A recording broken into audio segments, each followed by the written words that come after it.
नमस्कार दर्शकों, मैं आप सभी के साथ राजीव और आप देख रहे हैं एसके लाइव। बुधवार रात जिस तरह की घटना सिलीगुड़ी में हुई, दार्जिलिंग जिले के सांसद राजू बिष्ट को लेकर जिस तरह से पोस्टर लगाया गया, उसको लेकर के दार्जिलिंग जिले की, खासतौर पर हम सिलीगुड़ी की बात करें, वो राजनीति जो है वो थोड़ी गर्मा गई है।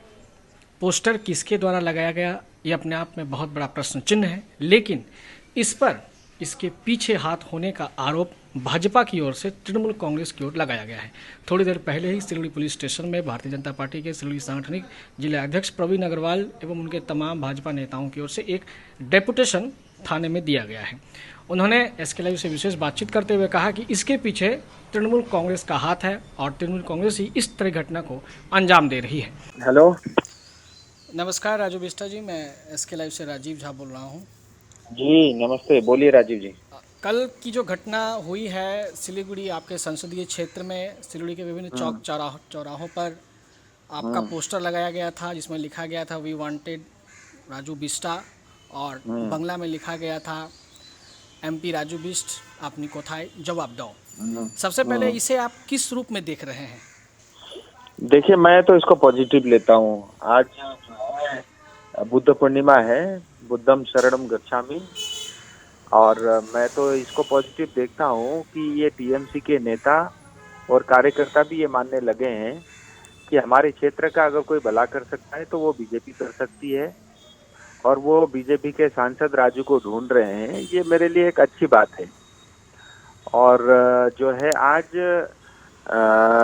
जिस तरह की हालात बंगाल में है, उस हालत को छुपाने के लिए और आए दिन कुछ न कुछ ऐसी हरकतें जो है टीएमसी के नेता कार्यकर्ता ये करते रहते हैं।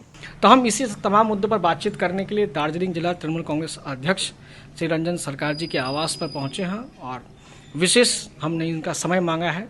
सबसे पहले इनका आभार, और सीधे हम सवाल पर हम इनके पक्ष में चलते हैं कि रंजन जी, आरोप लग रहा है तृणमूल कांग्रेस पर कि सिलीगुड़ी में कल जो पोस्टर लगाया गया था वो तृणमूल कांग्रेस की ओर से लगाया गया है।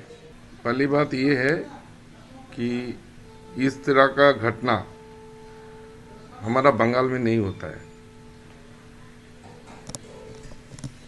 मैं पूछना चाहता हूं आप लोगों के माध्यम से कि भाजपा नेताओं को कैसे पता चला कि ये तृणमूल कांग्रेस ने ये काम किया है। मैंने बहुत सारे मीडिया रिपोर्ट देखे। आज मीडिया भी डरते हैं, मीडिया को भी डराया जाता है, धमकाया जाता है।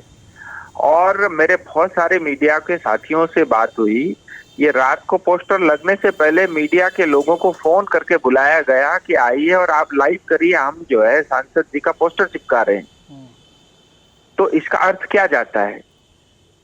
तो ये ऑटोमेटिक, ये सीधी सीधी बात है, टीएमसी ने जानबूझ के ये अपने कार्यकर्ताओं से कराया है और उन पे जो आरोप लगा रहे हैं उससे ध्यान हटाने के लिए किया है। हम लोग काम करने वाले हैं, इससे मुझे बहुत ज्यादा फर्क नहीं पड़ता, क्योंकि आम जनता को पता है 23 तारीख को आखिरी दिन जो है संसद भवन चला था। उसी शाम से जो है बंगाल में लॉकडाउन स्टार्ट हो गया है। आम सिटीजन की तरह ये मेरा भी फर्ज बनता है कि जो लॉकडाउन, सोशल डिस्टेंसिंग की बात कही गई है सरकार द्वारा, उसका मैं भी पालन करूं। मेरी भी इच्छा होती है ऐसे समय में जा करके मैं क्षेत्र में घूमूं, लेकिन मैं चाह करके भी ऐसा आज नहीं कर सकता, क्योंकि ये एक नए विषय को उत्पत्ति देगा। दूसरी बात, टीएमसी आप देखिए, आज बंगाल में टीएमसी का शासन है और वहां पे भाजपा के बहुत सारे जो संसद है और इवन जो केंद्रीय मंत्री है, उनको टीएमसी ने आज घर में कैद करके रखा है। उनको लोगों तक पहुंच करके लोगों के हितों के लिए काम करने से रोक रही है।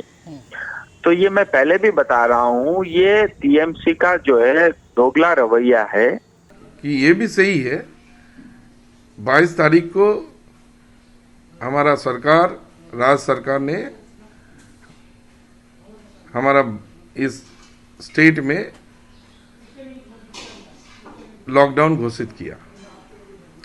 उसके बाद 3 दिन के बाद 25 तारीख से हमारा माननीय प्रधानमंत्री जी ने देश भर में लॉकडाउन का आह्वान किया 21 दिन के लिए।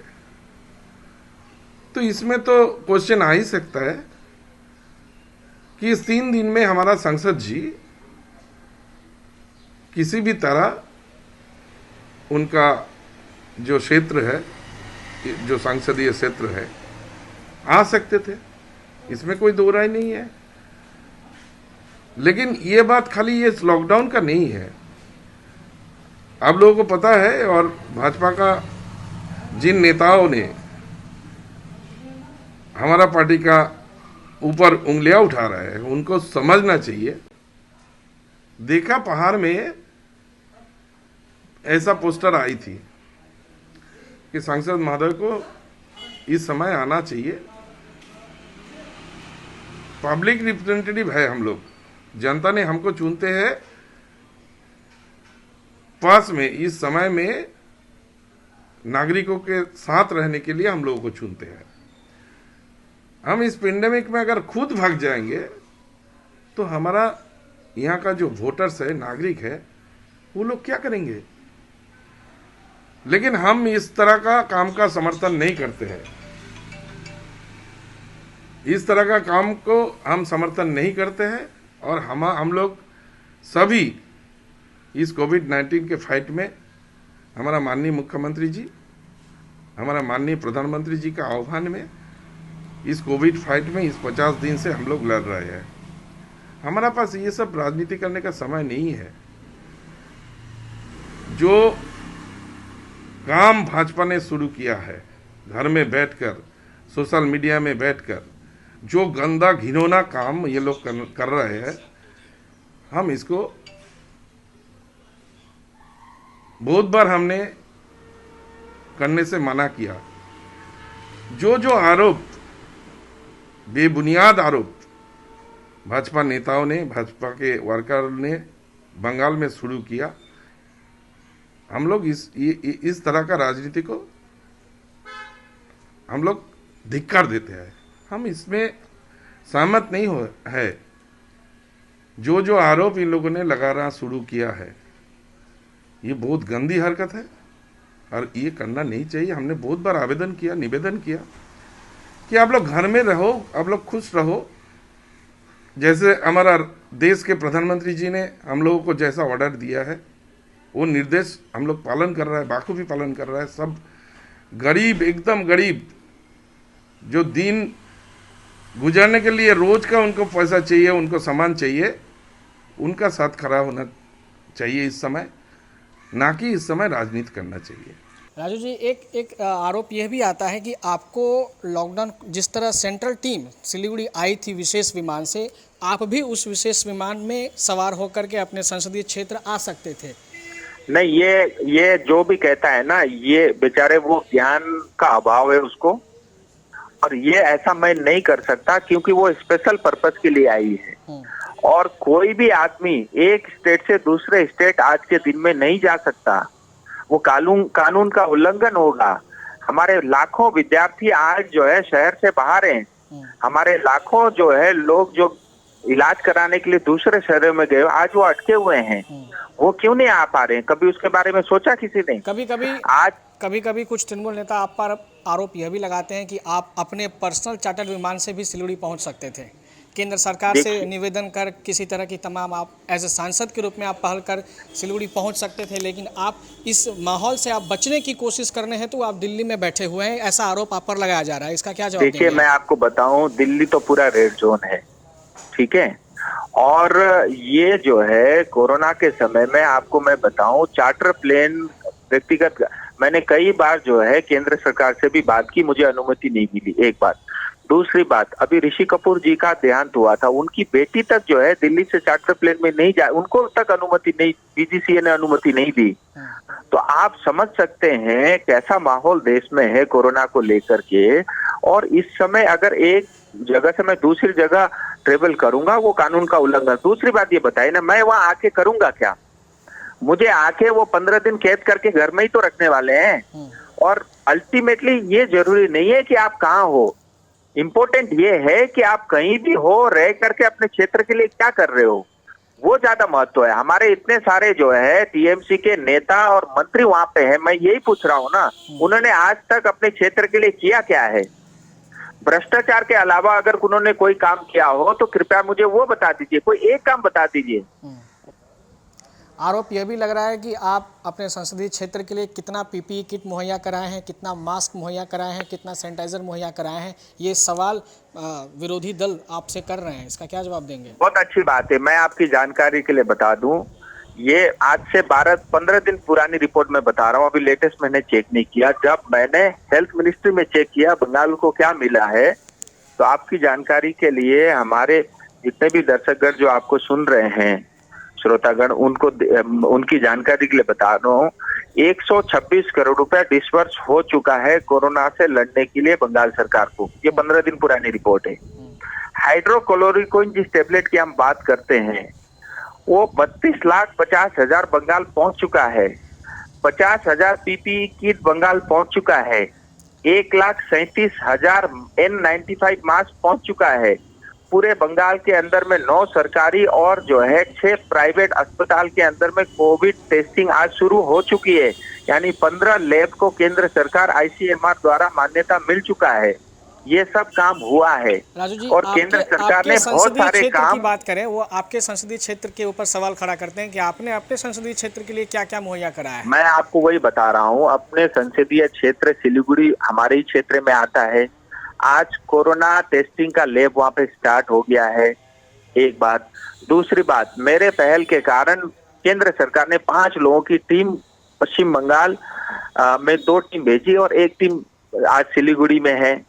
दूसरी बात, तीसरी बात, जो भी ये पीपीई किट और जो भी ये जो N95 मास्क, ये जो सामग्री जाती है, वो जो है अलग अलग संसद के हिसाब से तो नहीं जाता, वो तो यहाँ से बंगाल सरकार को दिया जाता है। फिर बंगाल सरकार अपनी आवश्यकता के हिसाब से आगे देती है।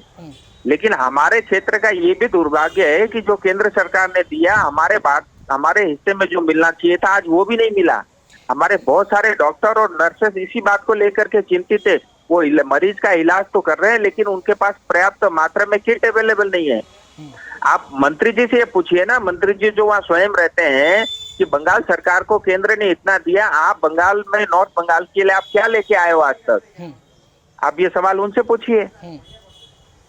यानी कि आपके मुताबिक आप अपने संसदीय क्षेत्र में आने के लिए हर संभव प्रयास किए हैं, केंद्रीय जो मंत्रिमंडल है उनसे बातचीत की है, लेकिन नियमों का आप उल्लंघन नहीं करना चाह रहे हैं, इसलिए आप अपने संसदीय क्षेत्र नहीं पहुंच पाए। भैया देखिए, हम टीएमसी नहीं है, ठीक है, हम बीजेपी के कार्यकर्ता है। और नियम जो है आम जनता पे जो होता है, मेरे ऊपर, मैं भी आम जनता हूँ, मेरे ऊपर भी लागू होता है। मेरे लिए बहुत आसान है कि एक चार्टर प्लेन करके 2 घंटे में मैं बागडोगरा पहुंच सकता हूँ। ये मैं आराम से कर सकता हूँ। लेकिन ये करना उचित नहीं होगा। अगर मैं ये करूंगा तो मैं अपने क्षेत्र की जनता से ये नहीं कह पाऊंगा कि आप लॉकडाउन का पालन करिए, आप सोशल डिस्टेंसिंग का पालन करिए।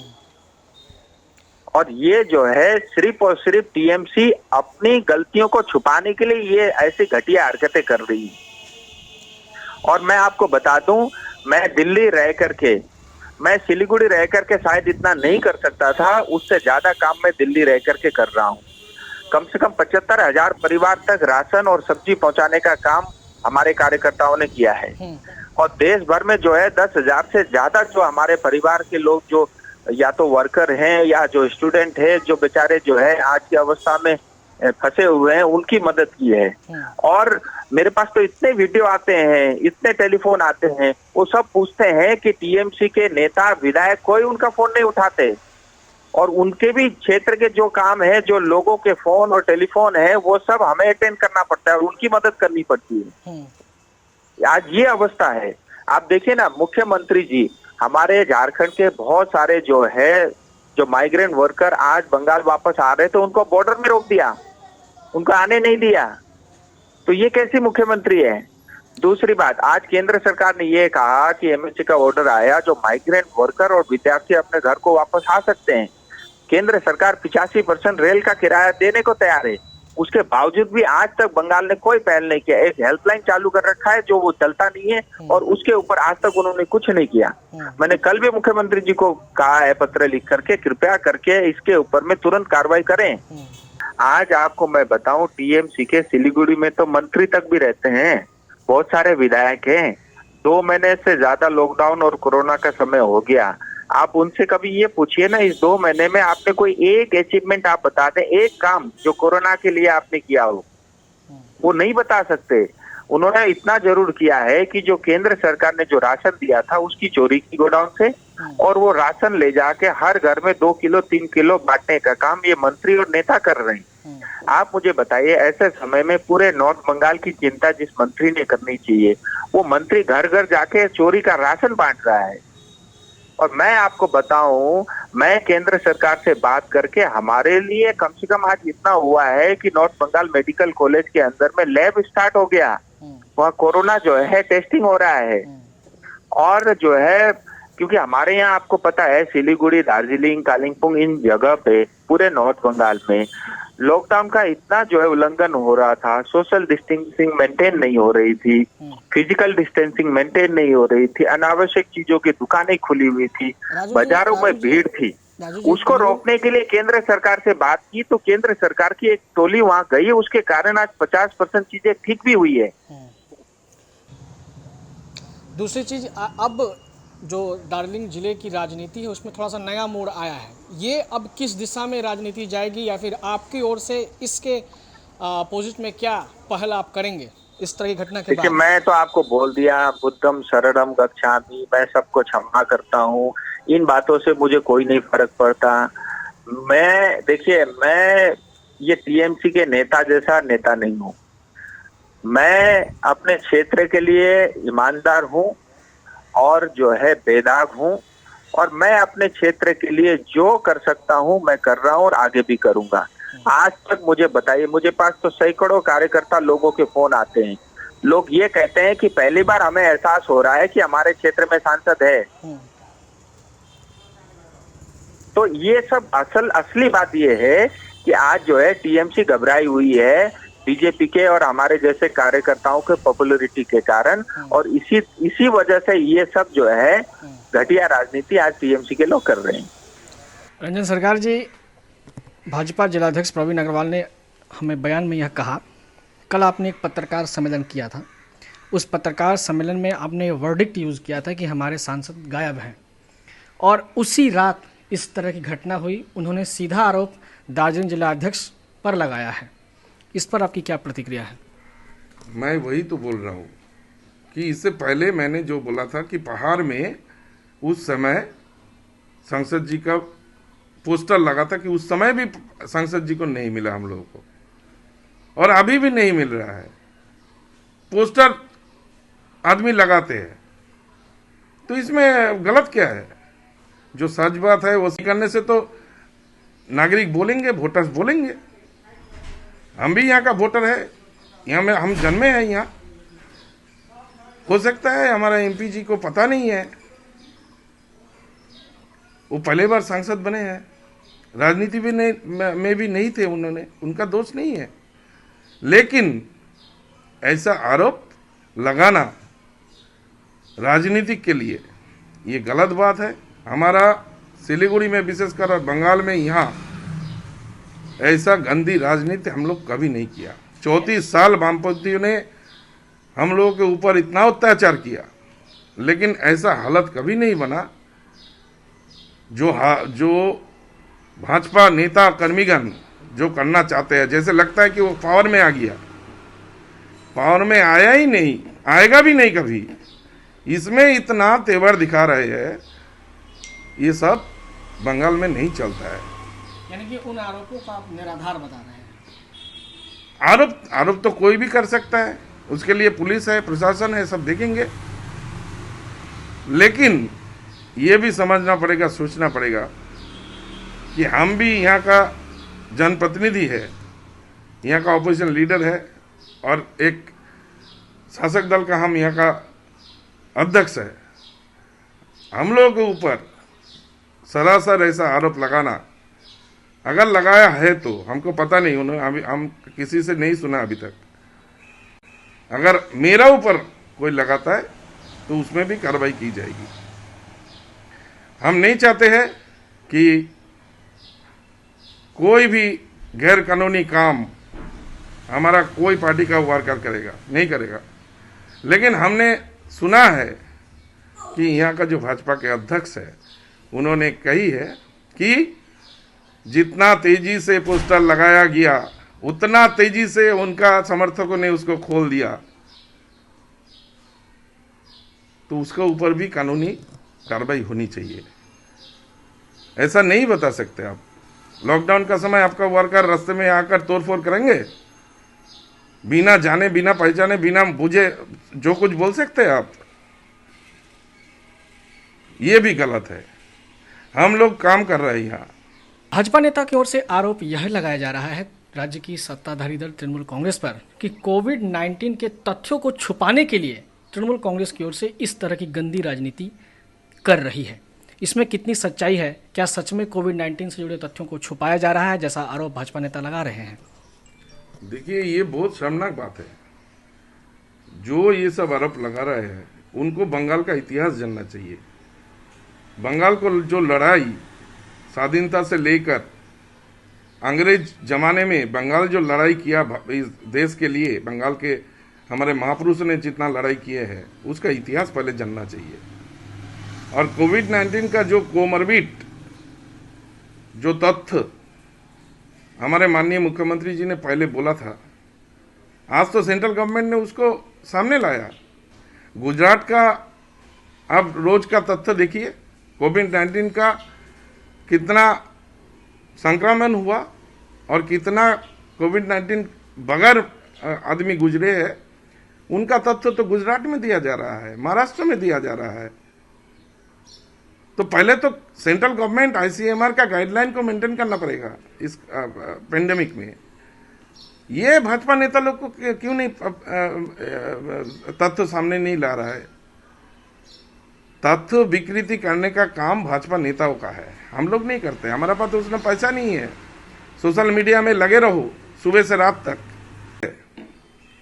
आप जब कल रात को लाइव दिखा रहे थे, उसमें आप देखिएगा एक व्यक्ति वहां जातिगत भाषा लेकर भी वहां बोल रहा था।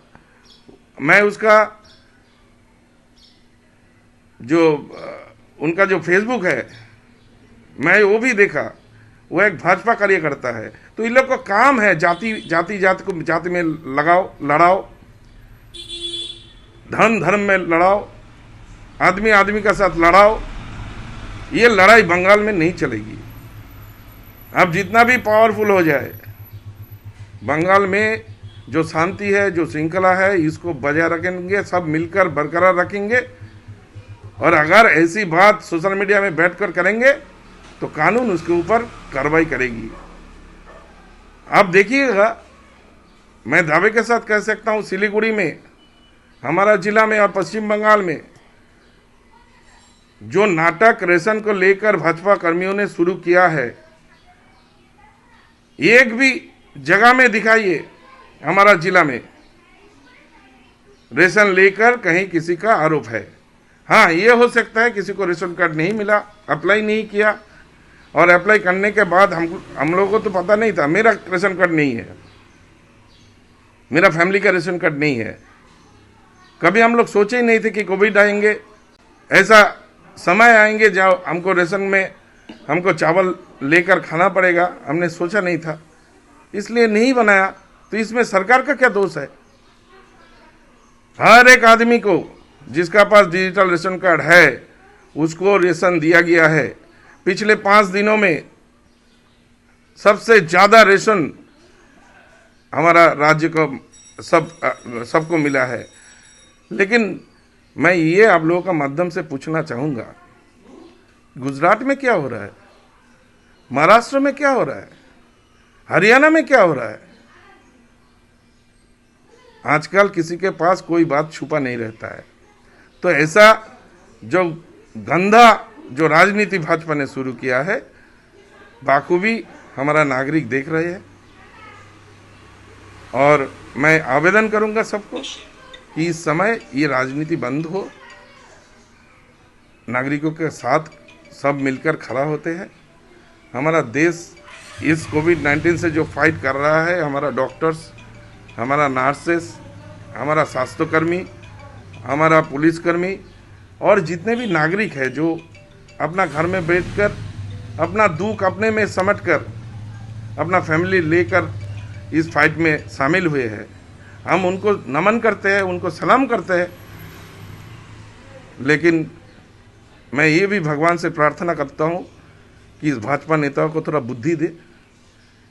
45 साल से हम लोग राजनीति में है और 34 साल वामपंथियों से लड़कर इस बंगाल को आजाद किया सेकेंड टाइम, और एक नया लड़का आप करो, राजनीति करना बहुत अच्छी बात है, लेकिन उसमें अपना ऑनेस्टी रखना पड़ेगा और ऐसे आरोप देने से पहले 10 बार सोचना पड़ेगा। अपना इस जन्मभूमि को, मातृभूमि को अपना सोचो, बाहर से आकर इसको नहीं समझा जाएगा। आपको सोच समझना पड़ेगा कि यहाँ हमको रहना है, यहाँ खाना है, यहाँ हमको जीवित रहना है, फैमिली को आगे लेना है, बंगाल को अच्छा बनाना है, भारत को अच्छा बनाना है, ये सोचना पड़ेगा पहले। राजनीति तो चलता रहेगा, राजनीति करके देश को आगे ले जाना है, हमारा स्टेट को आगे ले जाना है, ना कि स्टेट पीछे चले जाए और हम बहुत अच्छा रहेंगे, ऐसा नहीं होता है। तो राजनीति में राजनीति चलेगा, लेकिन ये समय राजनीति करने का नहीं है। शांति से सोचिए और जो भी बोलेंगे, आप एक देश का सरकार चला रहे हैं, आपको सोच समझ कर ही बात करना चाहिए।